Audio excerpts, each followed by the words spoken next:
ये व्यर्थ के बकवाद करने वाले लोगों से मत मिलो, व्यर्थ के बकवाद करने वाले लोगों की तरफ मत देखो, ये क्या कह रहे हैं, क्या बोल रहे हैं। और तुम भी व्यर्थ का बकवाद मत करो। अपने समय को कीमती मान करके निरंतर प्रिया प्रीतम का नाम जप करो, उनके गुण लीला गाओ, उनकी सेवा में रहो। कभी प्रपंच की बातें, कभी प्रतिष्ठा का चिंतन, कभी नाना प्रकार के मान सम्मान का चिंतन, ये घुसने ना पावे हृदय में। बहुत सावधान रहना चाहिए साधक को। ऐसी बातें देखो मत, ऐसी बातें सुनो मत जिससे तुम्हारा हृदय उद्विग्न होकर प्रभु का चिंतन छोड़ दे। बंद करो अभी। अन्य लोगों के संग का त्याग कर दो, जो भगवत विमुख वार्ता करते हैं, संत निंदा करते हैं, दूसरों की निंदा करते हैं। कुछ हाथ नहीं लगता, ये लोग दुर्गति को प्राप्त होने वाले हैं। भक्तन निंदा अति बुरी भूल करे जिन कोय, किए सुकृत बहु जन्म के छिन में दारे खोए। पर निंदा के किए ते नहीं, आवत नहीं कछुआत, मूर्ख पर्वत पाप को ले चल अपने साथ। तो अलम कश्यापि संगत्या, ऐसा संग मत करो जिनके पास बैठने से भक्त निंदा, जन निंदा, भगवत निंदा हो। ऐसे से दूर रहो। अलम बंद कर दो ऐसे लोगों का संग। रात दिन हम श्यामा श्याम का नाम जप करेंगे, श्यामा श्याम के लीला गुण गाएंगे, श्यामा श्याम के ही धाम का शोभा का चिंतन करेंगे। जब तुम अपना जीवन श्यामा श्याम के चरणों में न्यौछावर कर दोगे तो पूरा भार श्यामा श्याम ले लेंगे और तुम्हारे हृदय में मस्ती आ जाएगी। जो ऐसा निश्चयी होता है, दृढ़ निश्चयी, उसके अंदर दृढ़ विश्वास, तो उसके हर समय भगवान की स्फूर्ति होती रहती है। भारी प्रतिकूलता में भी भगवान का सानिध्य अनुभव होता है। वो अनुकूलता में तो भगवान के दुलार को देखता है, लेकिन प्रतिकूलता में भगवान की विशेष कृपा को देखता है। ये संयोग, ये वियोग, संसार की ये द्वंद्वमयी वृत्तियां भक्तों के हृदय में नहीं चुभती। आए की हुज्जत नहीं, गए की तलाश नहीं, क्योंकि नित्य संयोग भगवत स्मृति के प्रभाव से प्रभु का रहता है। शोक, विषाद बहुत ध्यान देने योग्य विषय है। तभी लोगों को ऐसा लगता है कि ऐसा कैसे हो सकता है। भक्त के चरित्रों को जब सुनते तो लगता है ऐसा कैसे हो सकता है, ऐसी परिस्थिति में भी ऐसा कैसे हो सकता है। क्योंकि तुम मानसिक बुद्धि से युक्त हो और वो भागवतिक स्थिति से युक्त है, इसलिए तुम उसको पार पा ही नहीं सकते। जब तुम अपना जीवन श्यामा श्याम के चरणों में समर्पित कर देते हो हृदय से, फिर उनकी कृपा से सब विघ्न दूर हो जाते, एक अपार मस्ती रहती है। नहीं तो शोक, विषाद, दुख, क्लेश, कष्ट, संताप, भय, उद्वेग, ये सदैव सताते रहते हैं। इसी से डिप्रेशन होता है। बार बार नकारात्मक चिंतन, शोक, विषाद, दुख, चिंता, क्लेश, संताप, भय, उद्वेग, यही पूरे मानसिक स्तर को नष्ट कर देते हैं। उत्साहहीन जीवन हो जाता है। जब तुम श्यामा श्याम को समर्पित हो जाते हो तो ये सब प्रवेश भी नहीं करते, एक अपार मस्ती बनी रहती है। अब क्या होगा? श्यामा श्याम जो करेंगे वही होगा। श्यामा श्याम पता नहीं कैसा करें, नहीं, वो सदैव मंगल भवन है, वो जो करते महामंगल होता है। यह निश्चय उपासक के हृदय में आ जाना चाहिए। इसलिए अपना सारा मन, सारी बुद्धि, सारा जीवन, प्रत्येक श्वास प्रभु को अर्पण कर दो, फिर देखो तुम निहाल हो जाओगे। दुख, शोक, विषाद, क्लेश, कष्ट, संताप, भय, उद्वेग, ये उसी को व्यापते हैं जिसने अपने जीवन को प्रभु के चरणों में अर्पित नहीं किया। इसलिए तुम अपना सारा मन, सारी बुद्धि, सारा जीवन, प्रत्येक श्वास केवल प्रभु को अर्पित कर दो, फिर देख लेना श्वास कैसे अर्पित की जाती, राधा राधा राधा। बुद्धि कैसे अर्पित की जाती है, एकमात्र निश्चय कि भगवत सुख ही सुख है, ये जागतिक सुख सुख नहीं, ये दुख है, ये ऐसा दलदल है जिससे आज तक कोई नहीं निकल पाया। सारा मन, हम मन से केवल प्रभु का मनन करें, बार बार मन को संसार से हटा के नाम में, रूप में, लीला में, धाम में लगाएं।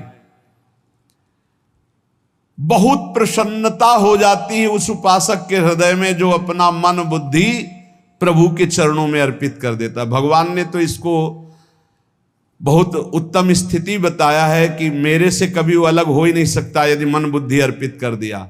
मय्येव मन आधत्स्व मयि बुद्धिम निवेशय, तो निवश्य मय्येव अत ऊर्ध्वं न संशया, बिल्कुल संशय नहीं, वो मेरे में ही निवास करेगा जिसने मन और बुद्धि अपनी मेरे में अर्पित कर दी। बहुत प्रसन्नता रहेगी उस उपासक के जीवन में जो अपने आप को मन बुद्धि सहित प्रभु के चरणों में समर्पित कर दिया है।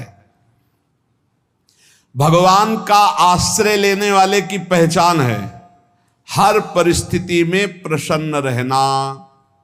देखो आप भगवद आश्रित हो कि नहीं, देखो अनुकूल परिस्थिति में तो सब प्रसन्न रहना, लेकिन प्रतिकूल परिस्थिति में प्रसन्न रहना ये भगवान के भक्तों का लक्षण है। हर परिस्थिति में प्रसन्न रहना ये भगवान के भक्तों का लक्षण है। आनंदगन भगवान का आश्रय मिलते ही आनंद छा जाता है हृदय में। उनके पास आनंद का अभाव होता ही नहीं है। जैसे सूर्य का प्रकाश उदय होते ही सूर्य का प्रकाश संपूर्ण अंधकार को नष्ट कर देता है, ऐसे ही भगवान का संपूर्ण आश्रय लेते ही सब दुख चिंता शोक नष्ट हो जाते, आनंद ही आनंद।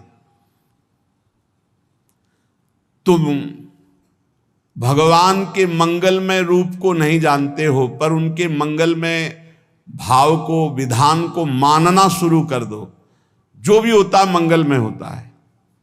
हमने जीवन में देखा है,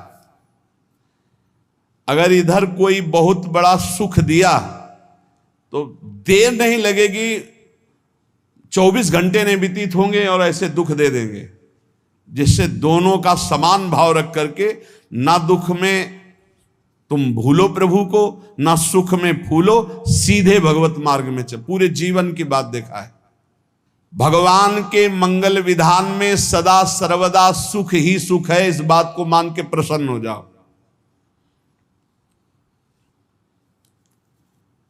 जब भगवान का भजन करने वाले की तन्मयता बढ़ती है भजन में, तो द्वेषी जन अपने आप तैयार हो जाते हैं। भक्त कभी किसी से द्वेष नहीं करता, अपने आप वो द्रोह करने लगते। तो नरसिंह मेहता जी से बहुत गांव के कई लोग थे जो जलते थे, ऐसे जलते थे कि अब क्या करें, कैसे मिटा दे नरसिंह मेहता जी को। अब उपाय तो मिल नहीं रहा था। तो एक दिन संतों की मंडली आई और उन्होंने कहा कि हम रास्ते में कोई चोर आदि धन ना ले ले, इसलिए यहां से किसी की हुंडी चलती है क्या द्वारिका में? पहले ऐसा था। बोले हाँ, हमारे यहां बहुत बड़े सेठ हैं नरसिंह मेहता जी, पर आप कहोगे वो मना कर देंगे। कई बार कहोगे, अगर वो स्वीकार कर ले तो वहां।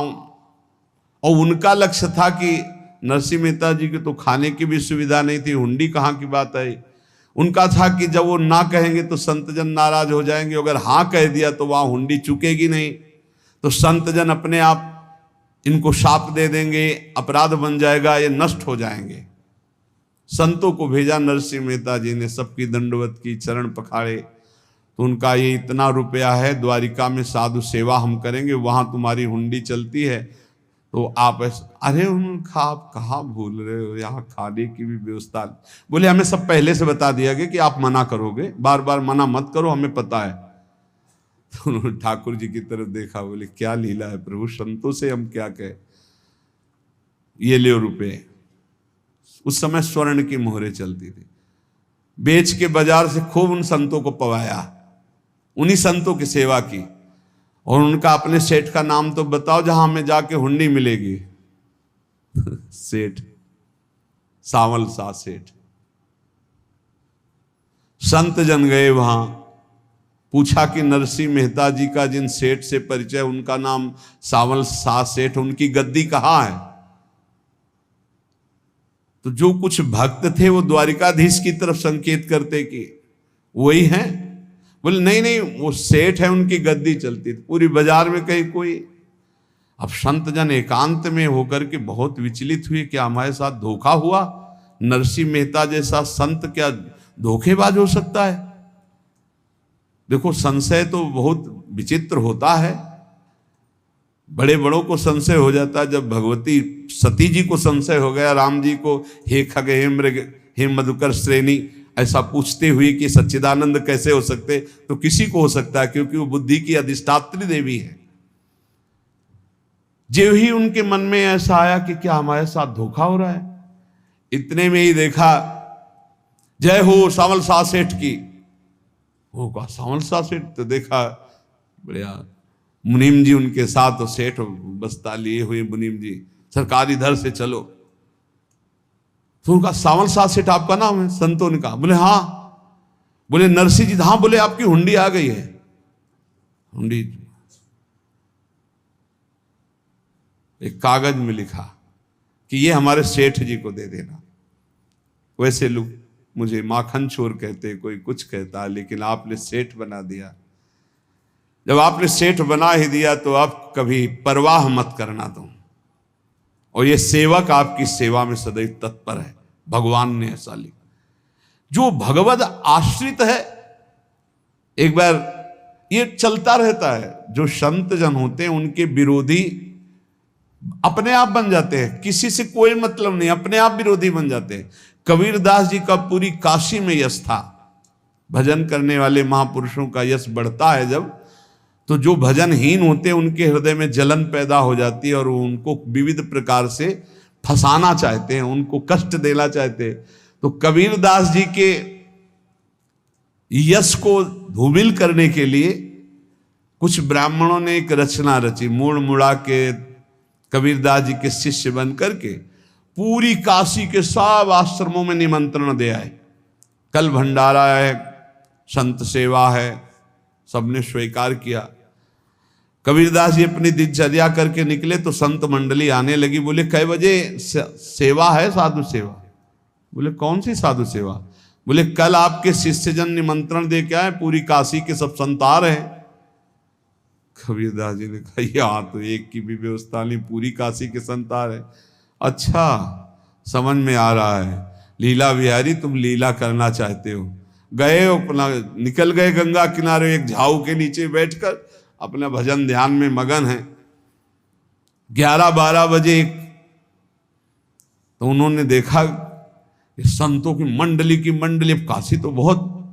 कबीरदास जी ने देखा कि आश्रम की, तो बोले पता नहीं क्या होगा, चलो चलते हैं। तो ऐसे गमछा वस्त्र करके ऐसे डालकर मुंह ढक करके, वहां बड़ी बड़ी पंगत लगी थी। कबीरदास जी सबको पाओ जी पाओ। कबीरदास जी के रूप में स्वयं भगवान पाओ जी।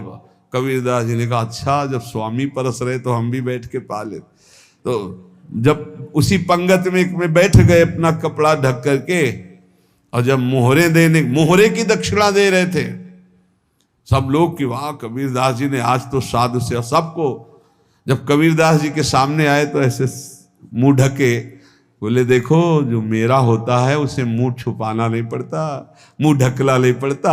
लो दक्षिणा, तुम भी दक्षिणा ले।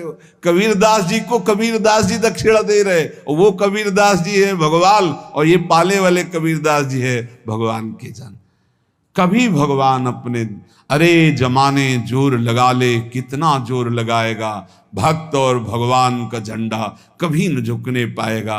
बिल्कुल चिंता, शोक, भय, उद्वेग रहित जीवन भगवद आश्रित। तुम भगवान के मंगल विधान में सदा सर्वदा प्रसन्न रहो। अब ये विचार कर लो कि भगवान जो करेंगे तुम्हारा मंगल करेंगे।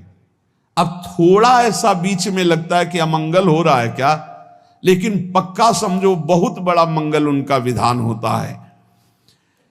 बहुत ही उत्तम मंगल होता है भगवान के शरणागत का।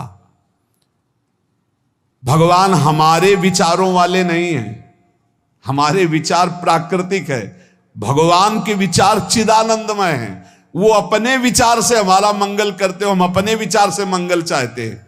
भगवान के विचार से मंगल ही हमारा होगा, इसलिए कभी हमको चिंता शोक भय नहीं करना चाहिए। भगवान की ओर से कभी तुम्हारे लिए ऐसा विधान नहीं होगा कि तुम दुखी हो जाओ, बस तुम्हारी सोच हो सकती है, उसका परिणाम बहुत मंगल होगा। जगत की ओर से निराश हो जाओ, किसी से आशा मत रखो, फिर आप देखो आपका जीवन कैसा आनंदमय व्यतीत होता है। ये जो जगत की आशा है यही दुख प्रदान करती, सच्ची जगत की आशा ही दुख प्रदान करती है। अगर जगत से कोई संबंध न रखा जाए और भगवत भाव में रहकर तो बहुत अच्छा जीवन चलेगा। अपने कर्तव्य का पालन करो, परिवार को भगवत स्वरूप मानकर पोषण करो, किसी से कोई संबंध मत रखो, कोई आशा मत रखो, यही अध्यात्म सिखाता है। अपने आप भगवत स्वरूप, सबका व्यवहार मंगलमय और आपका जीवन मंगलमय।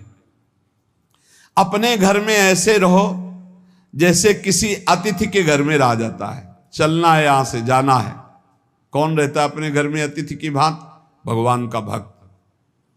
जाना है यहां से, अपनी प्रिया प्रीतम के पास जाना। ये हमारा घर नहीं है, यहां तो हम समय व्यतीत कर रहे हैं, अपनी आयु व्यतीत कर रहे हैं भगवत आराधना करते हुए। हमें जाना है प्रिया प्रीतम के पास। वास्तविक घर भगवान का धाम है हमारा, वास्तविक घर वाले प्रभु हैं हमारे, जो नित्य सच्चिदानंद भगवान के चरणों में अपने चित्त को समर्पित करता रहता है।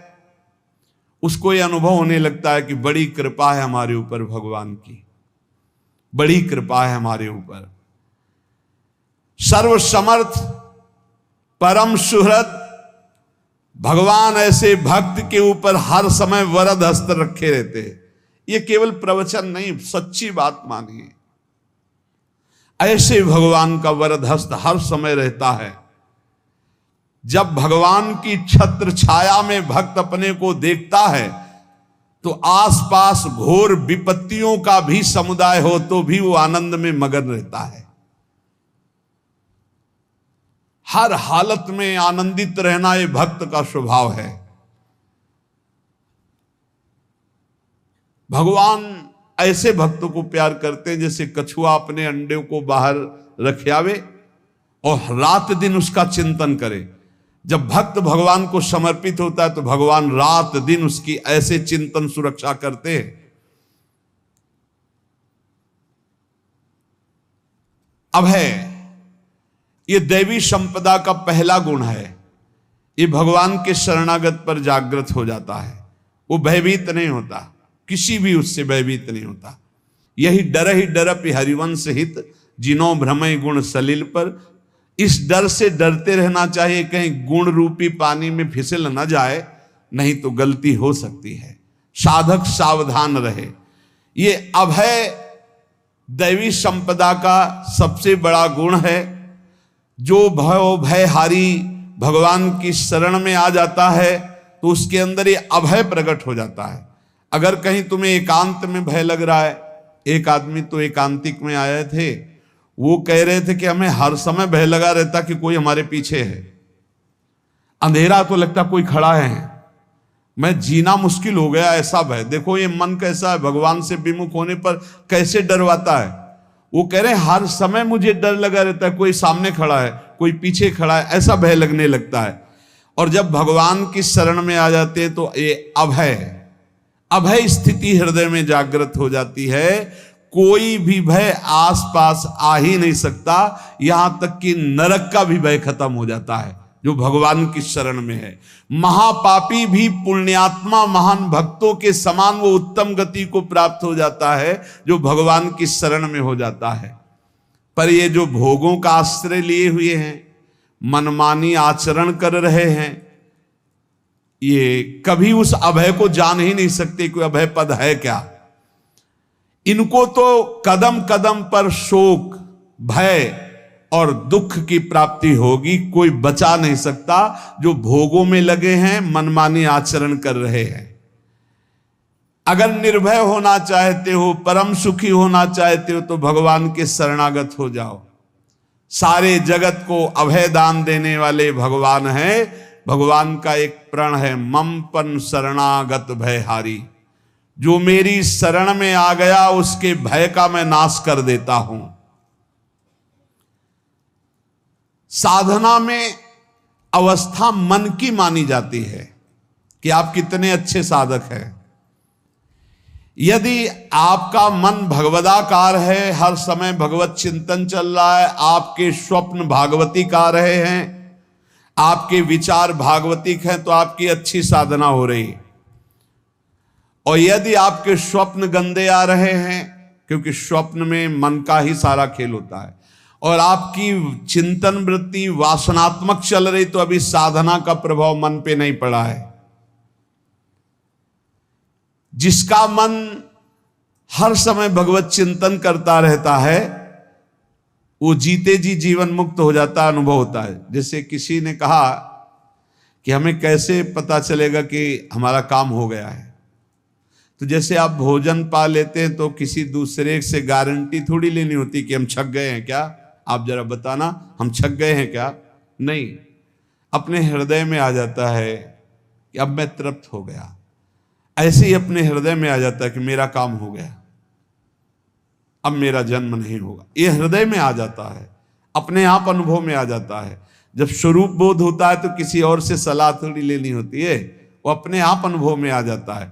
हाँ, यदि गुरुदेव का वर्ण नहीं किया है तो फिर आपको किसी न किसी गुरु से प्रमाणित करवाना पड़ेगा। और अगर गुरुदेव का वर्ण किया है तो वही मंत्र, वही नाम, वही गुरु शरणागति आपको अंदर से पुष्ट कर देगी कि आपका काम हो गया है। विषय चिंतन करता हुआ मन विषय आसक्ति को प्राप्त होता है। विषय आसक्ति को प्राप्त हुआ मन बार बार जन्म मरण और नरक को प्राप्त होता है। बस ये विषय चिंतन हटाना ही प्रमुख कर्तव्य साधना का है। बार बार मन को विषयों से हटा करके प्रभु के नाम में लगाओ, प्रभु के रूप में लगाओ, प्रभु की लीला में लगाओ। जहां भगवान प्रकट होते हैं वहां परमानंद की बाढ़ आती है। पर ये ध्यान रखें, गुलाब का फूल कांटों में खिलता है, उसकी सुगंध लेनी, फूल लेना है तो कांटों से बचाकर। ऐसे ही जब आप भगवत चिंतन के लिए चलेंगे तो आपका चिंतन चुराने के लिए माया विविध नाटक करेगी, कांटे फैलाएगी। कोई तुम्हारी निंदा करेगा, कोई अपमान करेगा, कोई उपहास करेगा, तुम्हारी अव्यवस्था हो सकती है, तुम्हारी परिस्थिति बहुत भयावह हो सकती है। इन परिस्थितियों में भी भगवत चिंतन का तार ना टूटने पावे तो आगे गुलाब का फूल है। जैसे कांटे से बचाकर गुलाब का फूल लेते हैं और भगवद अर्पित करके सौरभ का सुख लेते हैं, ऐसे ही भगवान के प्रेमानंद का अनुभव करने के लिए संसार के कांटों से बचना होगा। और खिलेगा यही फूल संसार में ही, मनुष्य देह में, और योनियों में नहीं। भगवत प्राप्ति स्वर्ग में नहीं होगी, इसी मृत्यु लोक में होगी। पहले मन नहीं लगता भगवत चिंतन में, भगवत चिंतन जबरदस्ती करना पड़ता है। भगवत चिंतन जे ही प्रारंभ करोगे ते ही बहुत बाढ़ आ जाएगी पाप चिंतन की। ध्यान दीजिए, बहुत लोग प्रश्न करते रहते हैं कि हम जब भजन में बैठते हैं तो बहुत गंदी बातें आती, मन बड़ा चंचल होता है, भाग जाता है। ऐसा प्रारंभ में जब कोई भगवत चिंतन प्रारंभ करता है तो उसका मन विषयों में भागता है, गंदी बातों में भागता है। अब लोग कहते पहले तो हमारा चिंतन बढ़िया होता था, अब चिंतन नहीं होता। तो कोई सिद्ध पुरुष थोड़ी हो गए, तुम्हें जबरदस्ती चिंतन करना होगा। जगत के प्राणी में जहां मन जाए तो इसमें भी भगवान, पदार्थ में मन जाए तो उसमें भी भगवान, जहां जहां मन जाए वहां वहां भगवान देखो, या मन को हटाकर नाम मंत्र में लगाओ। ऐसे भगवत स्मृति जागृत की जाती है, बार बार प्रयास करना होता है। कई लोग ये प्रश्न करते हैं कि हमसे बड़े पाप हो गए तो क्या हमें भगवान की प्राप्ति हो जाएगी? तो यहां कह रहे हैं भगवान किसी के पूर्व जीवन को नहीं देखते हैं, वर्तमान के भजन को देखते हैं। पकड़ो इस बात को। अगर वर्तमान में आज आप सुधर गए हो, नाम जप कर रहे हो, तो आप भक्त हो। ये गीता जी में भगवान ने कहा, अपिचेत सुदुराचारो भजते माम अनन्य भाग साधुरेव समंतव्या सम्यक व्यवसिता। ऐसा बहुत दुराचारी पहले रहा है, बाद में उसके मन में आ गया कि भगवान के सिवा हमारा कोई कल्याण करने वाला नहीं, हमारा कोई नहीं, तो भगवान कहते हैं मैं उसे साधु ही मानता हूं, उसे साधु बना देता हूं। भगवान किसी के पूर्व जीवन को नहीं देखते। बहुत बढ़िया बात है। कल तक हम क्या करते रहे भगवान नहीं देखते, आज क्या कर रहे हो ये देखते हैं। यदि आज आप भजन में लग गए हो, अच्छे आचरण कर रहे हो, तो आपको भगवत प्राप्ति हो जाएगी। भगवान ये नहीं देखते कि पूर्व में पुण्यात्मा रहा है कि पापात्मा रहा है। भगवान वर्तमान में देखते कि मेरा भजन कर रहा है, बस इसी से कल्याण कर देते हैं। पकड़ो इस बात को, तो कभी प्रश्न नहीं उठेगा कि क्या हमको भी भगवत प्राप्ति हो सकती है क्या। हमारा मन यदि श्री भगवान को चाहने लगे तो श्री भगवान हमारे मन में ही आकर बस जाएंगे। भगवान की रूप माधुरी में मन डूबने लगेगा। यथार्थ सत्य, जो भगवान से थोड़ा भी प्यार करने लगे हैं, उनके हृदय में भगवान की उनकी भावना के अनुसार झलक आने लगी है। हृदय में प्रभु के आते ही अनंत जन्मों के संस्कारों का नाश हो जाता है। इसलिए तुम अपने पहले वाले घृणित जीवन को याद भी मत करो और उसको सोचकर जरा निराश भी मत हो। अमावस्या में घोर अंधकार रहता है, पर प्रातः काल में अंधकार नष्ट हो जाता है। ऐसे ही नाम का उच्चारण करते ही तुम्हारे जितने पाप अंधकार हो सब नष्ट हो जाएंगे। तुम चाहो कि एक क्षण भी प्रभु को ना भूलो। अब वर्तमान में ऐसी स्थिति बनाओ। जो प्रभु को नहीं भूलने की चाह करता है कि मुझे ऐसी स्थिति प्राप्त हो कि मैं कभी प्रभु को ना भूलूं, तो सच्ची मानो और कोई बात भगवान सुने ना सुने, ये बात जल्दी सुन लेते हैं। भजन की मांग करो तो बहुत जल्दी भगवान पूर्ण करते हो। भजन जिसका चलने लगा तो फिर लोकांतर के सारी रिद्धियां सिद्धियां सुख वैभव तो उसके चरणों में लौटते हैं।